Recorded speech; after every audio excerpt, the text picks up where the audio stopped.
in which is the breath of life from under heaven, everything that is on the earth shall perish. So put yourselves in the position of Noah and God speaking to you these words and you hearing these words and what God is going to do to the earth. When you hear the words destroy, right? All things that creep. What is going through Noah's mind? That's pretty amazing. That's an amazing statement in many ways, right? One that questions, well then, if you're going to destroy it, why did you create it? Right? And growing up, whenever I was involved in discussions about Genesis and the reasons for God's character and nature and what we see and learn about God early on in Scripture, that's always the question that comes up. If God is so great, then why did he destroy his creation? Right?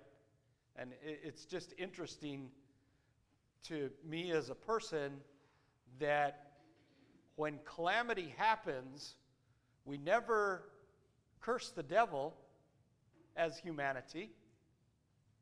We never curse sin as humanity, but as humanity, we curse our Creator. Kind of how warped is that? Right? The God who loves us, the God who saved us, because even back then, God wanted all men to be saved. It always has been. That has never changed. Even in this corrupt, ugly time. Last week, David mentioned the modern version of the book of Noah, right? It was made into a movie. Russell Crowe was the lead actor in there. Well, you stirred my mind, so I went back and I watched it again this week. The one things that I believe that the director got right in that movie was the situation of mankind at that time. Okay? Just amazing. It's just amazing. And I'm sure it still didn't do it justice to what was really going on with humanity at that time. Right? But for man to become so depraved of mind and replacing its creator with him or herself as the center and saying, you don't need the creator, you need yourself. And that's actually a line that Tubal-Cain, who claimed to be king, right, in the movie stated as he was talking to Ham, which all that's rubbish as well. That's not what we find in Scripture. But the thought is actually biblical. Right? That we get so depraved of mind that we don't need God because we can take care of ourselves. That's amazing. And so because of that, we look at God's side, or try to, right? And understand this people who hear, by the way, Noah preaching, because Scripture tells us that Noah was a prophet, and that for this 120 years from the first time that God told Noah that he was going to destroy the earth up until in just a few verses, Noah was preaching, giving mankind and anybody that listened to him the opportunity for salvation, right? Obedience to God. But man wouldn't listen. The only Shem, Ham, Japheth, Noah's wife, Shem, Ham, and Japheth's wives, because they all obeyed what God commanded. Build an ark. Right? Just amazing how that is. The word for flood, Dr. Morris writes, used here is for the first time, and it applies only to this particular biblical event. All other instances or uses of the word flood in the Hebrew language apply as a local flood. This particular word has a global connotation to it. Okay? The entire earth.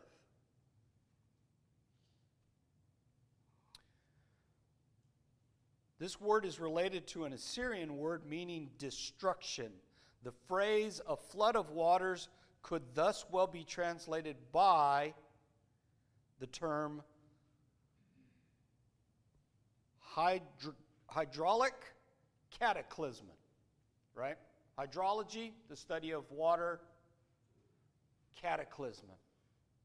That's significant. Since Mabul, that is the Hebrew word, is used only in Psalms chapter 29, verse 10, outside of Genesis chapter 6 through chapter 9, the cataclysmic activity poetically described in Psalms 29 must also refer to the Noahic deluge. So, Psalms 29, verse 10, the Lord sat as king at the flood. Yes, the Lord sits as king forever. Right? Our Creator, none greater, and He sat as our Creator during this flood. Dr. Morris continues, similarly, when the Genesis flood is referred to in the New Testament, the term kataklysmos, which is where we get the word cataclysm, okay, that's the Greek word, is uniquely employed in Matthew chapter 24 and verse 39, which reads, "And they did not understand until the flood came and took them all away. So will the coming of man be." Remember, Matthew chapter 24 is where Jesus talks about the destruction of Rome and the Christ's second coming. Okay? Luke also in Luke chapter 17 and verse 27, which reads, "They were eating, they were drinking, they were marrying, they were being given in marriage until the day that Noah entered the ark, and the flood came and destroyed them all." Finally, in 2 Peter chapter 2 and verse 5, "And did not spare the ancient world, but preserved Noah, a preacher of righteousness, with 7 others, when he brought a flood upon the world of the ungodly." There is also a passage in 2 Peter chapter 3 and verse 6, "Through which the world at that time was destroyed, being flooded with water." There is no other evidence to refute that this was a global flood. This was a global flood. We see evidence of that.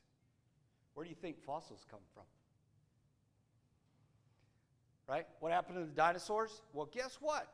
I hadn't seen a T-Rex be able to swim with those teeny little arms. Right? The size of fossils that we find of dinosaurs. How did that happen? All over the world we find dinosaurs, fossils. and fossils of other animals. They died in the flood. Not only do we find them all over the world, we find them at the same geological layer. And as the flood was placing the layers, they've done studies they're in Arizona, they're in Europe, they're in South America. The whole planet had to be covered because the layers line up all over the globe. Yeah, the evidence is there. Physical evidence, scientific evidence, right? That's where Dr. Morris is coming from, is that people look at these claims and make these claims of a local flood. No, it couldn't have been global. Yes, it was. If it was just locally, would it be need to build the ark? Because the rest of the world would have been fine. That's the other thing, right? It is. It just doesn't pass the make sense test.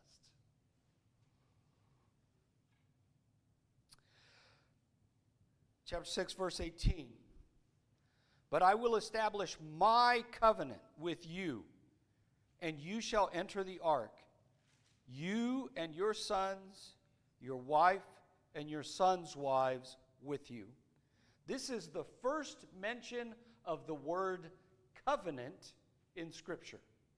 Remember, Genesis is the book of beginnings. We find a lot of the beginning of finding these words in Scripture. Covenant is one. The details of the covenant were elaborated later when they all emerged from the ark.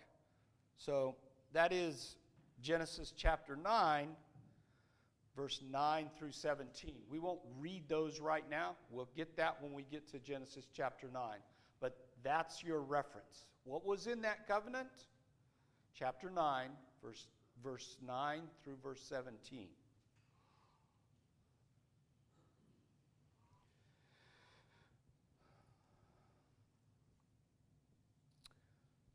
Verse 19 through verse 21.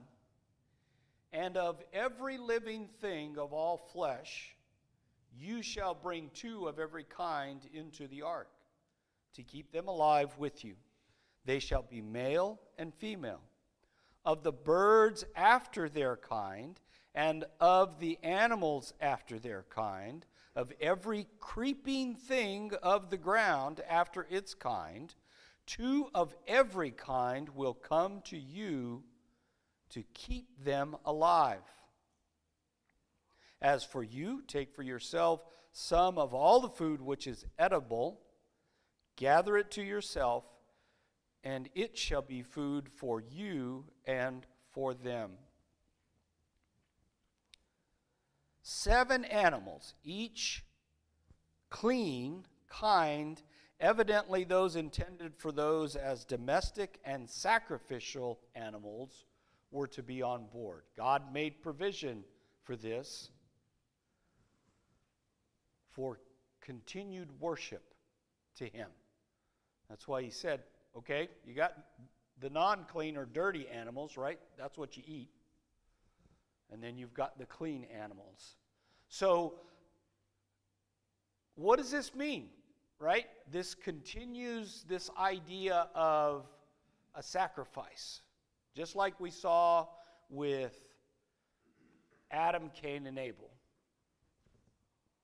So that worship to God continued while on the ark.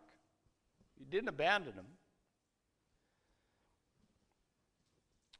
So Dr. Morris writes, most land animals are small, of course, so this did not by any means represent an impossible task to have these animals in the ark. Authorities on biological taxonomy estimate that there are less than 18,000 species of mammals, birds, reptiles, and amphibians living in the world today. So remember how big the ark's dimensions are, right? So it's not impossible for him to have every species of animal and bird with him on the ark. there might have to be a total of about 72,000 animals on the ark, say 75, to allow for 5 extra animals in each of the clean species.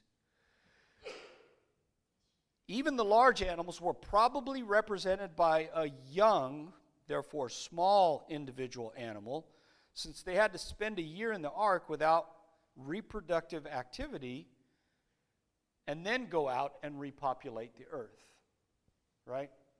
So just take what we know about animals today and think about it a little bit, and basically there's your answer, okay? Yes, ma'am. Why do we not have one pair of horses instead of 10 pairs of horses? Because the subsequent hybrids that come from that would lend to repopulating the earth. I'm not so sure he has, um, other than the sacrificial animals, more than one pair.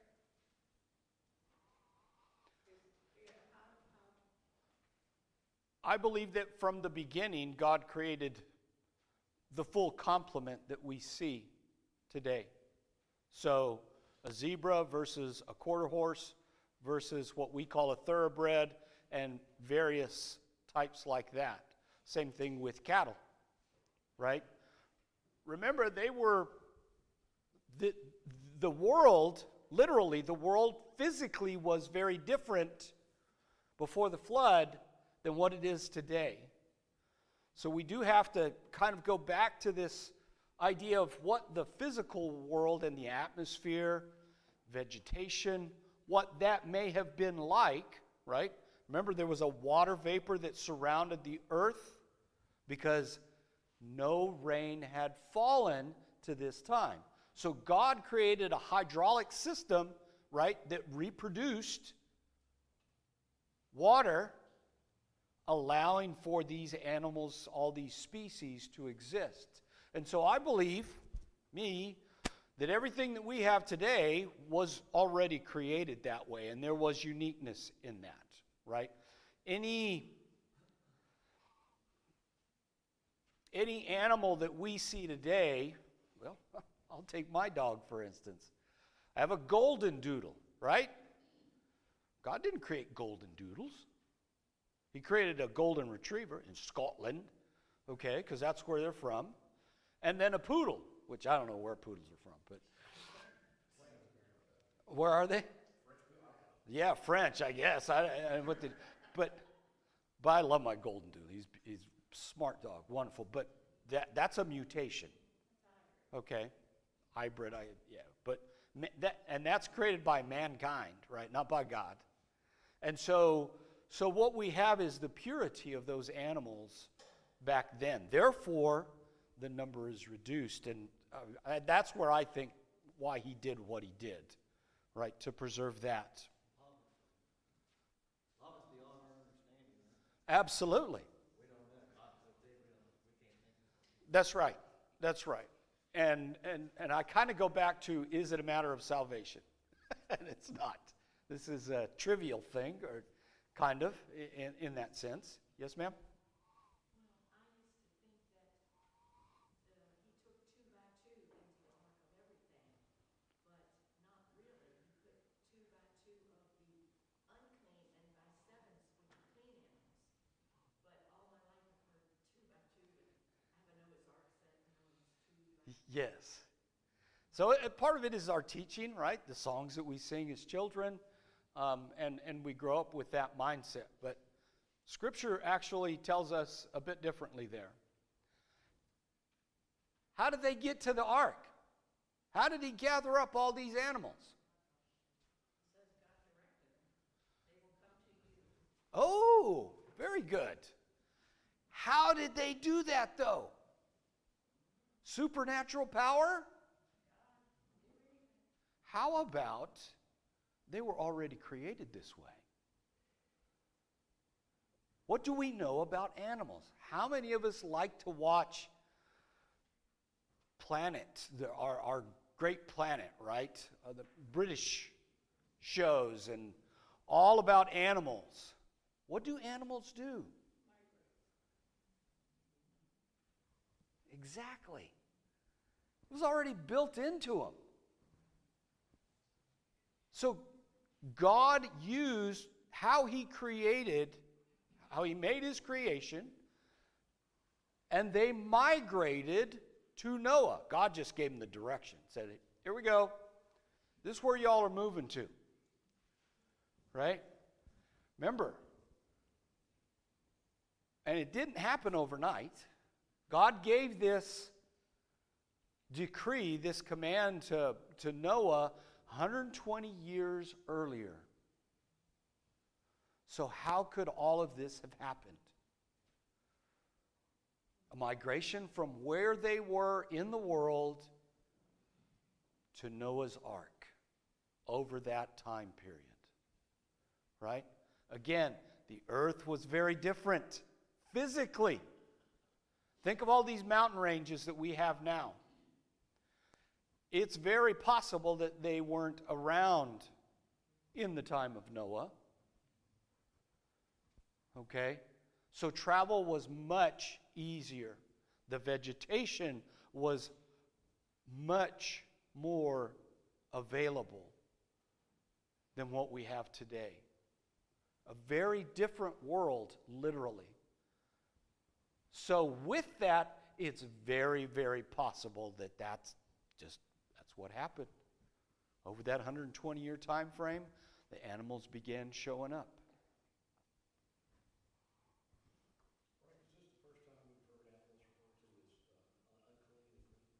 It is.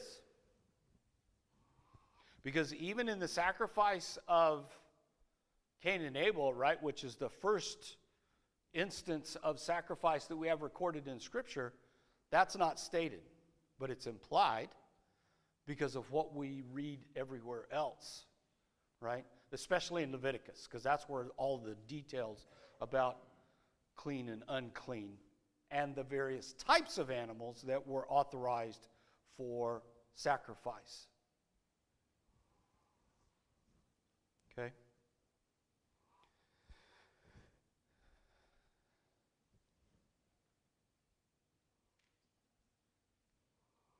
So, how were they going to deal with this? All these animals on the ark. Were they going to be awake?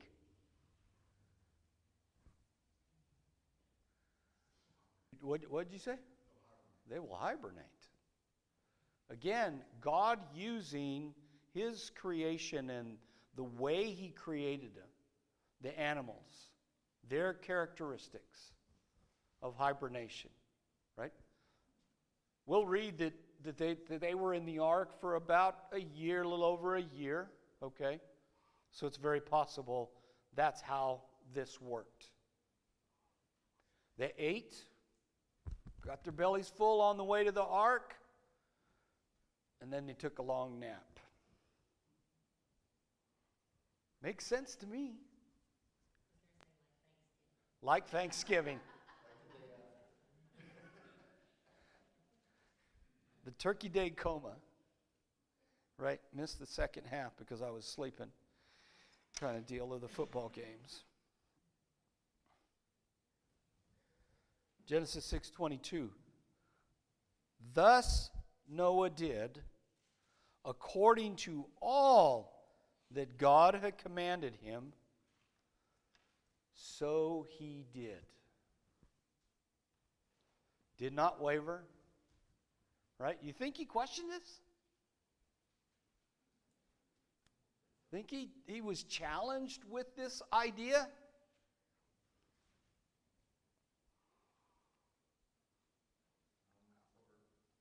It's hard, isn't it? I think he was sad. If God was talking to you, you'd be like, yeah, I'd probably trust God.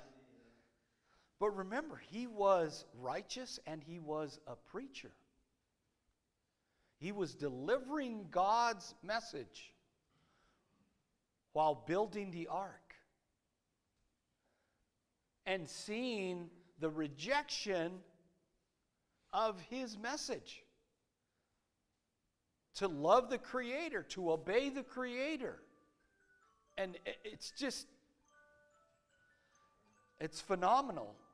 And so when we take all of that we read about and put in perspective then this particular verse. He did all that God had commanded him. Build the ark, gather the animals, and continue preaching. That's pretty phenomenal. That is a man of faith. Right? Remember what we talked about last week? You go in and you look at the verses talking about Noah in the roll call of the faithful. It's the only passage in there. Did you read it? Remember I mentioned it. Did you read it? It's the only individual that starts with faith in the description of him and ends with faith in that list. Does that make a little more sense? Absolutely. We talk about Abraham, right? And we always have lessons about faith, and right away we go to Abraham. But we forget about Noah. Because not much is written about him, other than he was a righteous man, he walked before God, and he did everything that he commanded. But because we don't really elaborate on the evilness of the world at that time, it just doesn't make as big an impact as Abraham does.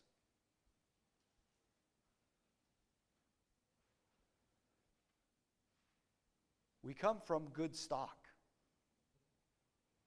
because we come from Noah's seed and his son's seed, right? If I can use that term. We don't know all the details going on, obviously, because the first time we see the word ark is in here. Bible tells us that God, when you go build an ark, okay, what's an ark? Yeah. But God gave him the blueprints. Said, yeah, you're going to build it. It's going to be this wide, this high, this deep. You're going to put a window at the top, one door, one way in, one way out. Think about that as Noah's object lesson to people that would listen to him. Yeah. He's got to be the model for stay the course. I mean, you think about, he preached for 120 years, not one person responded favorably to that. How quickly do we give up when we try something, you know? Yeah. It's discouraging how quickly we give up compared to, he never gave up for 120 years, not even with one success. Yeah. In terms of bringing anyone else into the ark other than those that were designated by God. And in our prayers, right, more on a personal level, do we and have we ever and should we in the future pray for the faith that Noah had to go through our adversities, right? And our adversities aren't to the size of Noah's, but yet to us, they are that big. And so that doesn't, there's not a comparison of apples to oranges. It's a matter of, are we relying on God? Yes, ma'am. You were mentioning Hebrews and how it starts with faith and ends with faith. Yes, ma'am. He's also the only one that says that by God about things not yet seen. We've never seen them before. Good point. And that's kind of helps us because of our faith and what we have not seen. There's a lot of correlation there. Very good point. Because how does Hebrews 11 start out with? The things hoped for, the evidence of things not seen. Evidence of things not seen. Right? In the beginning, God created, and God said. Can't see the words, but we can see the evidence of that. Yes, ma'am. If you pray for faith, a stronger faith, be prepared to have more suffering and more challenges, because that's how he builds it. Get your armor of God in line, have your preparation done, and know where you're going, because when you are hit with those storms of challenge, your faith is in question right away. I agree with you. And I'm also going to go to the other side of that and ask us to think about how our faith is in times that are not that way. Right? Who's a good example of that? In times of success.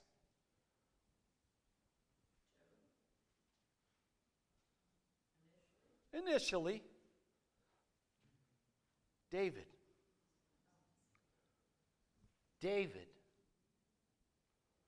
Look and read his Psalms. We think about David in Psalms, about his trials, tribulations, and all that, but there are Psalms of rejoicing because of the posterity that God gave him, right? The richness of him. He was king. God elected him king, right? Your faith is still exercised in those times that are not of tribulation. But you're right. That really tests us, and that also helps to build our faith as well. And David's also learning what happens in those good times when you don't maintain that faith and you wander off. Well, you start looking inward rather than Godward, right? As a result of those sufferings and trials, you are shining. You are a light to the world. Yeah. Because you maintain your faith through the adversity, through the storm, and your light gets brighter. Absolutely. Any other questions on the first 6 chapters of Genesis? There is something I wanted to point out. That was, I mean, it didn't apparently go into complete hibernation, if that's how they sustained themselves over that long arc trip. And in chapter 6, verse 21, it does say that Noah and his family would collect food for themselves and for the animals. Mm-hmm. So I imagine there's some sustenance going on there while they're Sleeping. Yep. For those that are awake, right? Obviously, not every species goes through the hibernation periods that we see for those out in the wild, right? Bears and such like that for long-term hibernation. So, good point there. They were busy. They were busy.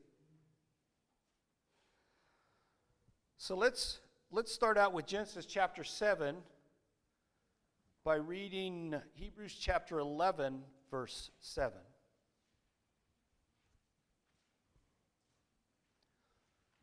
By faith, Noah, being warned by God about things not yet seen, in reverence, gives us a little bit of character there.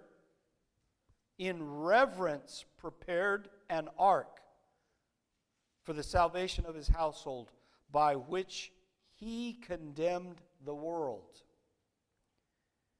and became an heir of the righteousness which is according to faith.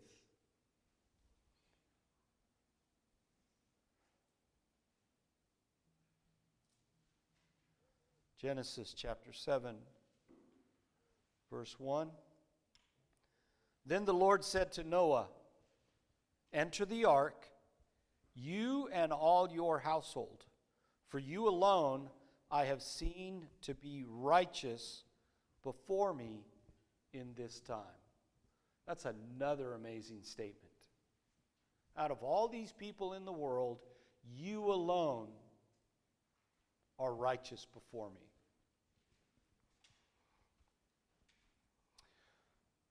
All right. What versions of Scripture do we have here?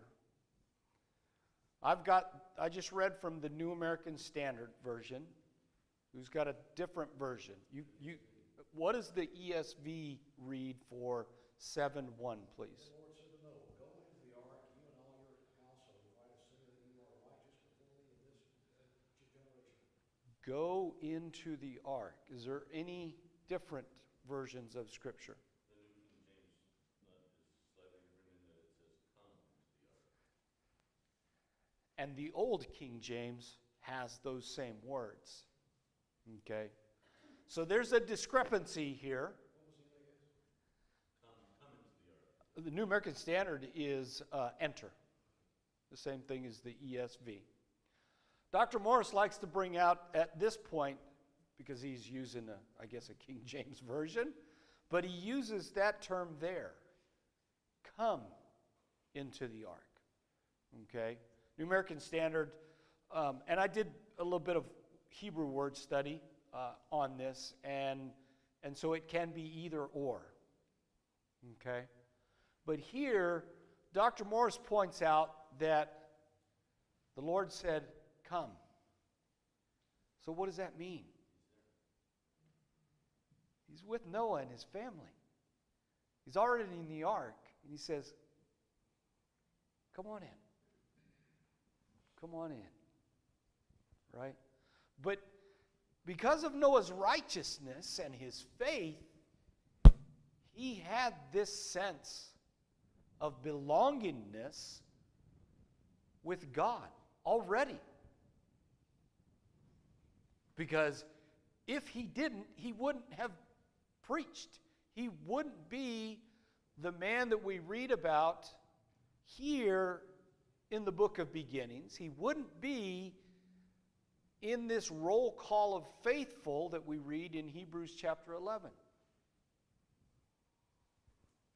What a relationship Noah had with God. Right? And he knew God was taking care of him. He knew God was in the ark with he and his family.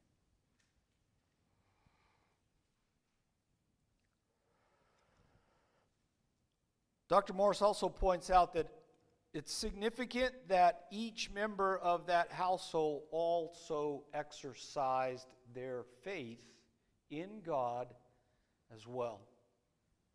Right? Scripture doesn't point out anything other than Noah and his family. And we see Shem, Ham, and Japheth and their wives enter in the ark. And they helped. And they believed. They believed in Noah's teaching.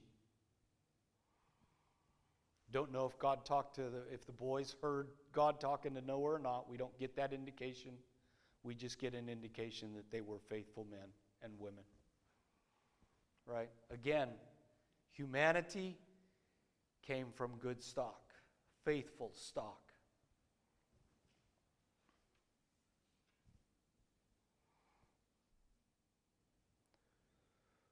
You know what? We'll stop there and we'll pick up with Genesis chapter 7, verse 2 and verse 3 for next week.